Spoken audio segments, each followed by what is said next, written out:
जादुई सुरंग। रामगढ़ एक छोटा सा गांव था। यहाँ के लोग खेती किसानी करके अपना जीवन यापन करते थे। गांव के लोग बहुत गरीब थे और 2 वक्त की रोटी के लिए दिन भर कड़ी मेहनत करते थे। रामगढ़ के लोग पढ़े लिखे नहीं थे, लेकिन वो शिक्षा का महत्व भली भांति जानते थे। वो चाहते थे कि उनके बच्चे पढ़ लिख कर बड़े आदमी बने और बड़े होकर गांव का विकास करें। लेकिन परेशानी ये थी कि गांव में कोई भी स्कूल नहीं था। गांव के लोगों ने सरकार से कई बार स्कूल बनाने को कहा, लेकिन उनकी मांग हमेशा सुनकर अनसुनी कर दी जाती थी। रामगढ़ से सबसे पास का स्कूल गोपालपुर में था, लेकिन वहां तक पहुंचने के लिए भी बच्चों को एक विशाल पहाड़ के पीछे से घूमकर जाना होता था। परेशानियां यहीं खत्म नहीं होती। पहाड़ के घने जंगलों में खूंखार डाकू रहते थे। डाकुओं के डर से कोई भी माता पिता अपने बच्चे को गोपालपुर नहीं भेजना चाहता था। एक दिन की बात है, रानी, सुमित और उनके पिता जंगलों में लकड़ियां ढूंढ रहे थे। तभी उनका सामना डाकुओं के एक गुट से हो गया। पकड़ो उन्हें, बचकर नहीं जाने चाहिए। जैसे ही उन्होंने डाकुओं को देखा तो वो वहां से भागने लगे। डाकुओं का गुट उनका पीछा कर रहा था और वे तेजी से भाग रहे थे। तभी रानी को एक गुफा दिखी। वो गुफा गांव से काफी करीब थी, लेकिन ये गुफा उन्होंने आज तक नहीं देखी थी। शायद घने जंगलों के बीच इस पर किसी का ध्यान ही नहीं गया था। खैर, जल्दबाजी में तीनों लोगों ने उसी गुफा में छिपने का फैसला किया। गुफा के अंदर घुप अंधेरा था, लेकिन जब डाकू पीछे हों तो अंधेरे की किसको पड़ी थी। तीनों लोग गुफा के अंदर जाते गए। देखो पापा, वहाँ आगे कुछ चमक रहा है। हाँ, तुम सही कह रही हो। चलो देखते हैं वहाँ क्या है। रानी, सुमित और उनके पापा आगे बढ़ जाते हैं। आगे जाकर उन्होंने जो देखा उस पर यकीन करना मुश्किल था। वो गुफा रत्नों से भरी हुई थी। लाल, पीले, काले, नीले और न जाने कितने रंगों के रत्न वहाँ मौजूद थे। पापा, हम तो अमीर हो गए। चलिए इन सभी रत्नों को उठा लेते हैं। नहीं बेटी, ये सिर्फ हमारे नहीं हैं। इन पर पूरे गांव का अधिकार है। अगर हम इन्हें अकेले ही ले लेंगे तो ये बाकी सबके साथ अन्याय होगा। देखिए पापा, आगे से तो और भी अधिक रोशनी आ रही है। तीनों लोग और अधिक रत्नों की लालसा में आगे बढ़ते हैं। इस बार यहाँ कोई रत्नों का ढेर नहीं था, अपितु ये उस गुफा का दूसरा रास्ता था। पापा, ये कौन सी जगह है और ये बड़ी सी इमारत क्या है? पापा की आंखों में चमक थी और चेहरे पर मंद मंद मुस्कान थी। ये गोपालपुर का स्कूल है सुमित। क्या? इतना बड़ा? अब तो मैं इसी रास्ते से आऊंगी और गोपालपुर के स्कूल में ही पढ़ूंगी पापा। इस गुफा ने तो हमें गोपालपुर पहुंचा दिया, और वो भी इतनी जल्दी। तीनों लोग वापस गुफा से होते हुए रामगढ़ गांव में पहुंच जाते हैं। अभी तक डाकू भी वहां से जा चुके थे, और वैसे भी डाकू गांव की सीमा में कभी नहीं आते थे। उन्होंने गुफा की बात सभी गांव वालों को बताई। अरे मुरारी, सपना तो नहीं देख रहे? मैंने तो ऐसी गुफा कभी नहीं देखी। नहीं, मैं सच बोल रहा हूँ। रानी और सुमित ने भी वो गुफा देखी है। वो वहाँ पहाड़ी में है। सभी गांव वाले रानी, सुमित और उनके पापा के साथ गुफा की ओर जाते हैं। ये देखो, ये है वो गुफा। सभी लोग गुफा के अंदर जाते हैं और उस बेशुमार खजाने को अपनी आँखों से देखते हैं। रानी उन लोगों को गोपालपुर का गुप्त रास्ता भी दिखाती है।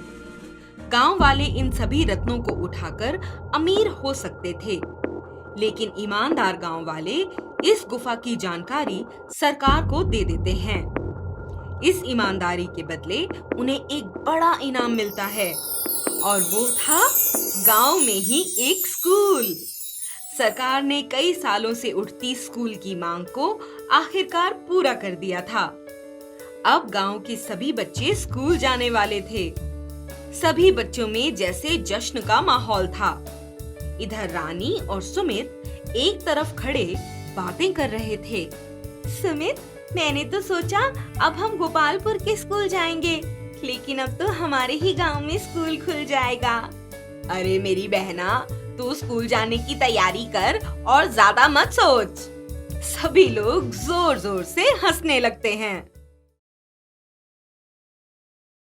गोलू का जादुई गुड्डा। रात के 12 बजने वाले थे। आजकल 12 बजे जन्मदिन मनाने का नया नया ट्रेंड चला था।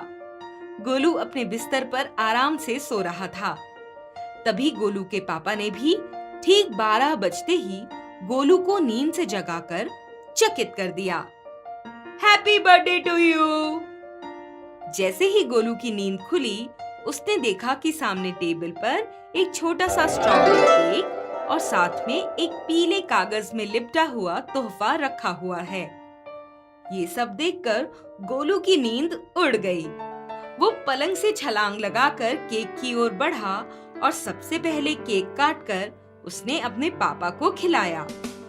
अब बारी थी तोहफे की। गोलू ने जल्दी से उस पीले कागज को हटाया और तोहफा देखकर वो खुशी से झूम उठा। अरे पापा, गुड्डा मेरे लिए लाए हैं? हाँ बेटा, ये गुड्डा तुम्हारे लिए है। गोलू ने पापा को धन्यवाद कहा और अपने गुड्डे को कसकर पकड़कर सो गया। गोलू के मन में जहाँ नए गुड्डे के मिलने की खुशी थी, तो उसे अपनी माँ की याद भी आ रही थी। इन सब के बीच न जाने कब उसकी नींद लग गई।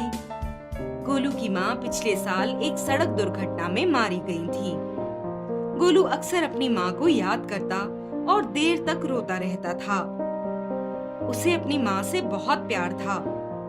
वो हर रोज उसे अपनी गोद में सुलाती थी और लोरी भी सुनाती थी। गोलू और उसकी माँ देर तक बातें करते थे, लेकिन अब गोलू के पास बात करने के लिए कोई भी नहीं था। वो दिन भर अकेले ही पूरे घर में घूमता रहता। अब उसके पापा के अलावा उसका कोई भी नहीं था। अगले दिन स्कूल से वापस आकर गोलू सीधा अपने कमरे में चला गया और दरवाजा बंद करके रोने लगा। कुछ समय रोने के बाद उसे आवाज सुनाई पड़ी। क्या हुआ गोलू, क्यों रो रहे हो? पापा, मुझे किसी से बात नहीं करनी है, मुझे अकेला छोड़ दीजिए। इतना कहकर गोलू फिर से फूट फूट कर रोने लगा। अरे गोलू, मेरी तरफ देखो। गोलू। अचानक गोलू ने पहचाना कि ये तो उसके पापा की आवाज नहीं है। वो उठा और घबराकर इधर उधर देखने लगा। गोलू, मैं यहाँ हूँ, तुम्हारे खिलौनों के पास। इस तरफ देखो। गोलू ने मुड़कर देखा तो खिड़की के पास उसका गुड्डा था। कुछ देर तक गोलू एकदम हैरान होकर गुड्डे को देखता रहा और कुछ नहीं कहा। गोलू, मुझसे बात करो, तुम रो क्यों रहे हो? मुझे बताओ, क्या तुम बोल सकते हो? हाँ गोलू, यूं तो मैं चुप ही रहता हूँ, लेकिन अब मैं तुम्हारा तोहफा हूँ। इतनी देर से तुम्हें रोता देख मुझसे रहा नहीं गया। बताओ गोलू, क्या बात है? आज स्कूल में चिराग ने मेरा पेन ले लिया और जानबूझकर मेरे पेन को तोड़ दिया। वो पेन मेरे लिए बहुत खास था। क्यों गोलू, ऐसा क्या था उस पेन में? क्योंकि वो पेन मुझे मेरी माँ ने तोहफे में दिया था। मेरी माँ तो नहीं है, परंतु उनकी याद मेरे साथ उस पेन के रूप में थी। सभी दोस्तों ने मेरा मजाक भी उड़ाया। गोलू अभी भी रोए जा रहा था और गुड्डा गोलू को शांत करने की कोशिश कर रहा था। तभी गुड्डे ने अपना हाथ घुमाया और उसने अपने जादू से गोलू के सामने एक नया पेन रख दिया। ये सब देखकर गोलू बुरी तरह से डर गया। तुम कौन हो? क्या तुम कोई भूत हो? अरे गोलू, घबराओ नहीं। मैं कोई भूत नहीं, केवल एक गुड्डा हूँ। पर मेरा और कोई भी गुड्डा मुझसे बात नहीं करता। मैं जादुई गुड्डा हूँ गोलू, डरो मत, मैं तुम्हारा दोस्त हूँ। चिंता मत करो, मैं तुम्हारा मजाक भी नहीं उड़ाऊंगा। गोलू के पापा साइंटिस्ट थे और उन्होंने ही इस गुड्डे का आविष्कार किया था ताकि गोलू का अकेलापन दूर हो सके। उन्हें पता था कि माँ के जाने के बाद गोलू बहुत अकेला महसूस करता था और अक्सर छोटी छोटी बातों पर रोने लगता था। गुड्डे के आने के बाद अब गोलू बिल्कुल भी अकेला महसूस नहीं करता था। अब गोलू प्रतिदिन स्कूल से वापस आकर गुड्डे से हजारों बातें करता। गणित के कठिन सवालों में वह गुड्डे की मदद लेता और अपना होमवर्क जल्दी से खत्म करके गुड्डे के साथ दिन भर खेलता। गोलू के पापा भी ये सब देखकर बहुत खुश थे।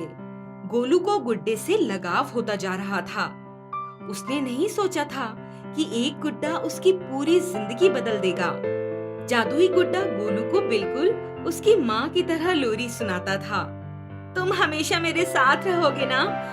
कभी मुझे छोड़ के तो नहीं जाओगे ना? नहीं गोलू, बिल्कुल भी नहीं।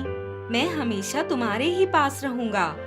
एक दिन संडे को गोलू अपने घर के गार्डन में गुड्डे को गोद में रखकर झूला झूल रहा था। अचानक से झूले की एक रस्सी ढीली होकर टूट गई। गोलू बहुत जोर से गिर पड़ा।